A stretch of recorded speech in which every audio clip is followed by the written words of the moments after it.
Mangrove menjadi salah satu solusi yang sangat penting untuk mengatasi berbagai jenis masalah lingkungan, terutama untuk mengatasi kerusakan lingkungan yang disebabkan oleh rusaknya habitat untuk hewan.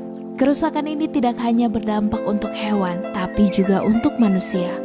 Mangrove telah menjadi pelindung lingkungan yang sangat besar.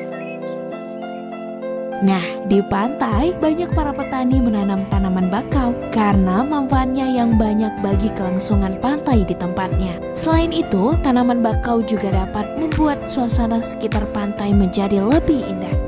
Well, jika ingin menikmati wisata yang tidak begitu-begitu aja, mari berkunjung ke ekowisata hutan mangrove Gosong Telaga Selatan. Rasakan keindahan alam dan ketenangannya bersama keluarga tercinta, sahabat, maupun pasangan Anda.